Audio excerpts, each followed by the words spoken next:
तो हेलो बच्चों, बताएंगे सभी कैसे हैं। एक बार मैं आशा करता हूँ आप सभी बहुत बढ़िया होंगे, ठीक है। और अपनी पढ़ाई जो है आप सभी बहुत अच्छे से कर रहे होंगे, ठीक है। तो जल्दी जल्दी सभी जो है जुड़ जाएं, और जिसके पास भी ये वीडियो नहीं भेजी है उस तक इस वीडियो को भेज दें, ठीक है। तो आज का जो हमारा टॉपिक होने वाला है वो टॉपिक है आपका व्याकरण का, कि कैसे बनती है कविता, मतलब कविता बनती कैसे है, ठीक है। कविता बनाई कैसे जाती है, ये चीज़। और ये बहुत इंपॉर्टेंट टॉपिक है, ये ध्यान रखिएगा, इसके ऊपर क्वेश्चन अच्छे बनते हैं, ठीक। तो टाइम ना वेस्ट करते हुए हम इसे स्टार्ट करते हैं। तो सबसे पहले आप ये जान लीजिए कि आखिर कविता होती क्या है कविता, ठीक। ठीक है, बात करते हैं। कविता साहित्य की एक महत्वपूर्ण विधा है जिसमें भावनाओं, विचारों और अनुभवों को सुंदर एवं, ठीक है, प्रभावशाली शब्दों में व्यक्त किया जाता है। तो ये है कविता, इसकी परिभाषा ये है, ठीक। कवि अपने अनुभव, कल्पना और संवेदनाओं को शब्दों के माध्यम से व्यक्त करता है जिससे पाठक के मन में गहरा प्रभाव पड़ता है, इसे ही कविता कहते हैं। सरल शब्दों में बात करें इसको तो जब किसी व्यक्ति के मन में उत्पन्न भावनाएं, अनुभव, कल्पना जो सुंदर शब्दों में व्यक्त होती है तो वह कविता बन जाती है। सिंपल सी बात, ठीक है। इतना आपको समझ आया? अगर यहाँ तक समझ आया तो आप जो है सभी कमेंट कर देंगे, ठीक है। कमेंट कर देंगे और हम समझ जाएंगे, ठीक है। तो ये है। अब बात करते हैं कविता बनने की प्रक्रिया क्या है। इसकी कोई प्रक्रिया भी तो होगी, तो वही प्रक्रिया देखेंगे हम, ठीक है, कि प्रक्रिया क्या है। पहला है बच्चे, जो सबसे पहला पॉइंट आता है वो आता है आपका अनुभव और भावनाएं। अनुभव और भावनाएं मतलब आपका अनुभव क्या क्या रहा है पहले, और आपकी भावनाएं क्या हैं कविता लिखने सोचते टाइम या लिखते टाइम, ठीक। कविता का जन्म मनुष्य के अनुभव और भावनाओं से होता है, ठीक है। कैसा उनने अनुभव करा है अपने पास्ट में और कैसी उसकी भावनाएं हैं, उससे कविता का उत्पन्न मतलब एक तरह से जन्म होता है उस कविता का, ठीक। जब कवि किसी घटना, व्यक्ति, प्रकृति या समाज को देखकर गहराई से प्रभावित होता है तो उसके मन में भावनाएं उत्पन्न होती हैं। उदाहरण के लिए बात करें, प्रकृति की सुंदरता देखकर कवि के मन में, ठीक है, कविता उत्पन्न हो सकती है, ठीक है। क्या हो सकता है? जब प्रकृति की सुंदरता देखकर कवि के मन में जो है कविता उत्पन्न हो सकती है। प्रकृति के बारे में आप कितनी सारी कहानियां पढ़ते हो कि मतलब खेत लहलहा रहे हैं, हवा चल रही है, पहाड़ आसमां को छू रहे हैं, आपने बहुत सारी कविताओं में ये चीज पढ़ी होगी। ठीक है, वसंत आया जैसे एक कविता है जी। तो ये चीज होती है, ठीक है। पैरा, अच्छा आपके में इंपॉर्टेंट ये चीज है, ध्यान रखिएगा, ये जो चीज है ना ये आपके में इंपॉर्टेंट है, ये आपको लिखनी पड़ेगी जब आप पूछेगा आपसे कि कविता कैसे बनती है, ठीक है। तो आपको ये ध्यान रखना है। दूसरा है कल्पना शक्ति। दूसरा पॉइंट जो आता है वो आता है आपकी कल्पना शक्ति, ठीक। कभी अपनी कल्पना शक्ति का उपयोग करके साधारण घटना को भी विशेष बना देता है। अगर वो अपनी कल्पना शक्ति का प्रयोग करता है ना तो सिंपल सी घटना को भी बहुत ज्यादा विशेष बना देता है, जो एकदम मतलब पाठक के मन में एकदम घर कर जाती है। ठीक, ये चीज है। कल्पना के माध्यम से कवि अपने विचारों को रचनात्मक और प्रभावशाली रूप देता है। मतलब वो क्या करता है, जो उसकी रचनाएं है ना उनको एक तो क्या करता है एकदम रचनात्मक बना देता है और उसे बहुत ज्यादा प्रभावशाली बना देता है। जैसे आप पढ़ोगे एक उपन्यास है गुनाहों का देवता, उसमें क्या करता है वो अपनी रचनात्मक शैली उसमें इतनी अच्छी है। आप प्रेमचंद की कहानी पढ़े, सुमित्रा नंदन पत्र की पढ़े, ठीक है, और भी आज्ञा की पढ़े, बहुत अच्छी अच्छी है। तो आप देखोगे उनकी जो रचनात्मक शैली है प्रभावशाली है बहुत ज्यादा, वो चीज है। तो उनकी वो कला के ऊपर है, ठीक है, ये भी कला है। उदाहरण देखें इसका, सूरज को कभी आग का गोला या सुनहरा दीपक कह सकता है।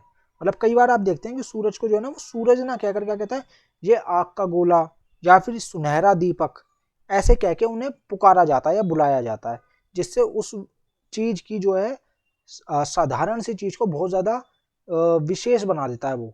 अगर मैं सिंपल बोलूँ सूरज तो सब हाँ ठीक है, सूरज क्या दिक्कत है, पर मैं बोलूँ वहीं आग का गोला, सुनहरा दीपक, तो लोगों के मन में आप अपने मन में ही देखो कुछ ना कुछ आपको अजीब लगेगा सुनने में, आपको कुछ ज्यादा अच्छा लगेगा कि आग का गोला, सुनहरा दीपक, ये आपके मन में घर कर जाता है, ये चीज है।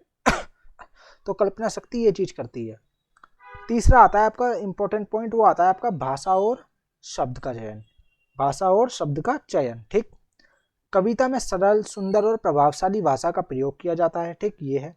कवि ऐसे शब्द चुनता है जिससे भावनाएं स्पष्ट रूप से व्यक्त हो सके।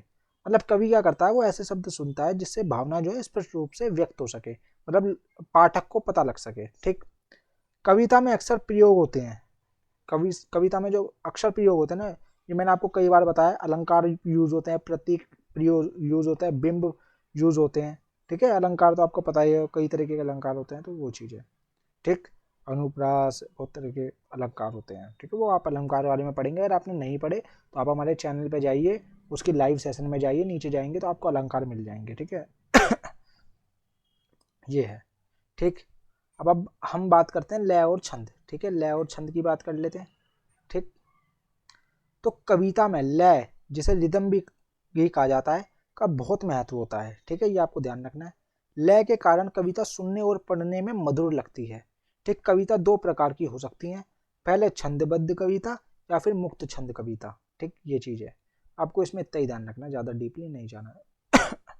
ठीक है, जो आखिरी और अगला पॉइंट आता है वो आता है पीछे आपकी अभिव्यक्ति। अभिव्यक्ति क्या है?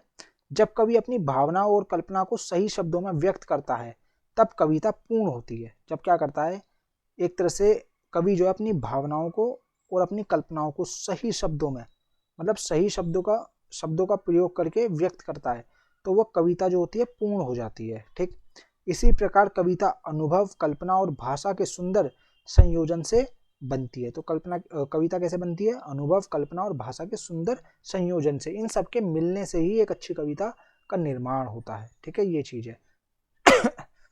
अगर हम कविता की विशेषताओं की बात कर ले, जो आपके कई बार एग्जाम में पूछी जाती है, अगर हम एग्जाम पॉइंट के हिसाब से ध्यान रखें तो आपको ज़्यादा कुछ नहीं करना, आपको ये 5 पॉइंट लिख देने हैं उसमें। परीक्षा में ये लिखना बहुत अच्छा माना जाता है। ठीक है, मैं आपको बता दूं क्या, कविता में भावनाओं की प्रधानता होती है। ठीक है, कविताओं में क्या होती है बच्चे, जो आपकी भावनाएं होती है ना, उनकी प्रधानता होती है, मतलब अधिक होती है, उसमें भावनाओं को ज़्यादा व्यक्त किया जाता है।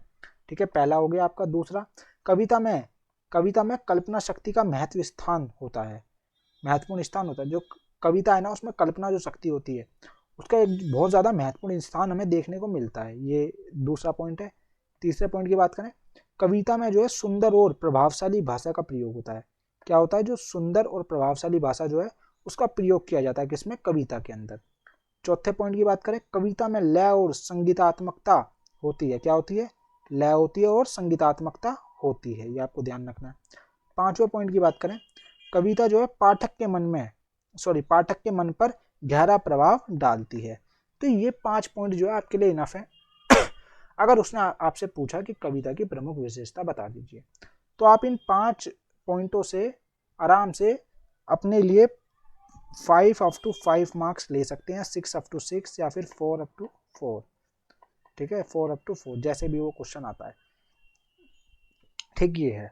अगर हम बात करें, जैसे आपसे पूछा जाए कि कैसे बनती है कविता, समझाइए। अगर ये आपसे पूछ रहा है बच्चे 2 से 3 नंबर में ये क्वेश्चन है, तो आपको इसको पॉइंटों में नहीं डालना है, आप ऐसे नॉर्मली इसे व्याख्या कर सकते हैं, जैसे जैसे मैंने अभी इसमें करके दिखा रखी है आपको। ठीक है, मैं आपको एक बार दिखा देता हूँ।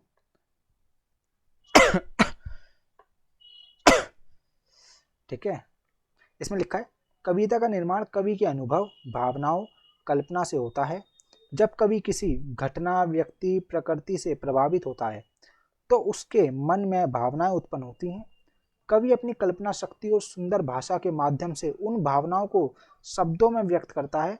ठीक, कविता में लय, छंद और अलंकार का प्रयोग किया जाता है। ठीक है, जिससे वह प्रभावशाली बनती है। इस प्रकार अनुभव, कल्पना और भाषा के सुंदर संयोजन से कविता का निर्माण होता है। तो ये आपके क्वेश्चन का आंसर हो जाएगा, एकदम बढ़िया। ठीक है, तो अब आप एक बात बताएं, आप सभी कमेंट अच्छा, आपको ये टेंशन नहीं लेनी है कि हमने जो है ये वीडियो मतलब थोड़ी लेट देखी है, रात में देखी है, कभी भी देखें, मैं जो है पेपर से 2-3 घंटे पहले तक लाइव रहूँगा यूट्यूब पे, मतलब एक तरह से एक्टिव रहूँगा। तो आपका जो भी कमेंट होगा मैं आपको फटाफट उसके आंसर करता रहूँगा। तो आपको जो भी दिक्कत हो वो आप कमेंट ज़रूर करें। आप ये ना सोचें कि आप कमेंट करूँगा कौन देखेगा, तो बिल्कुल नहीं, ऐसा नहीं सोचना है आपको। मैं आपके कमेंट ज़रूर देखूँगा और आपको बताऊँगा भी। ठीक है, तो यहाँ तक मैं आशा करता हूँ आपको समझ आया होगा। तो यहीं पे जो है आपके टॉपिक का एंड होता है, the end, and all the best. ठीक, सभी बच्चों के लिए जिन जिन का कल एग्ज़ाम है, और मैं आपसे एक आशा करूँगा कि आप जो है इस वीडियो को लाइक कर देंगे। ठीक है, और एक बार कमेंट कर देंगे जो भी आपको चीज़ समझ आई हो या अच्छी लगी हो, जिससे हमें थोड़ा प्रोत्साहन मिलता है। और आप इसे सब्सक्राइब कर लेंगे चैनल को। ठीक है, सब्सक्राइब कर लेंगे और बेल आइकन, ठीक है, दबा लेंगे। ठीक, ये चीज़ है। और आपको एक बार वीडियो कैसी लगी है ज़रूर बताएं। तब तक के लिए मिलते हैं आपसे अगली वीडियो में। जय हिंद, जय भारत। और अगर आप हमारे टेलीग्राम में जुड़ना चाहते हैं तो इसको स्कैन कर लें, व्हाट्सएप ग्रुप में जुड़ना चाहते हैं तो इसको स्कैन कर लें, और अरताई ग्रुप में जुड़ना चाहते हैं तो आप इसको स्कैन कर सकते हैं। और आपको कोई भी दिक्कत परेशानी आए तो आप ज़रूर कमेंट कर दें, मैं आपके क्वेश्चन का ज़रूर आंसर दूंगा। और आप चाहें तो मेरे पे इंस्टाग्राम के साथ भी जुड़ सकते हैं। मेरे इंस्टाग्राम हैंडल का नाम है मुरली, ठीक है, मुरली कार्तिक। मैं लिख देता हूँ, एक मिनट पेन चेंज करके। आप जुड़ सकते हैं। अगर आपको कोई डाउट वाउट हो तो आप वहाँ पे भी पूछ सकते हैं, ठीक है। एक मिनट, क्या, ठीक, मुरली कार्तिक 07, ठीक है, मुरली कार्तिक 07, ये मेरे इंस्टाग्राम का आईडी है। आप इस पर जाए कमेंट कर सकते हैं, मैं आपके क्वेश्चन का आंसर दे दूंगा। आप इसमें मैसेज कर दें, फॉलो कर लें। और तब तक के लिए मिलते हैं आपसे अगली वीडियो में। जय हिंद, जय भारत, धन्यवाद।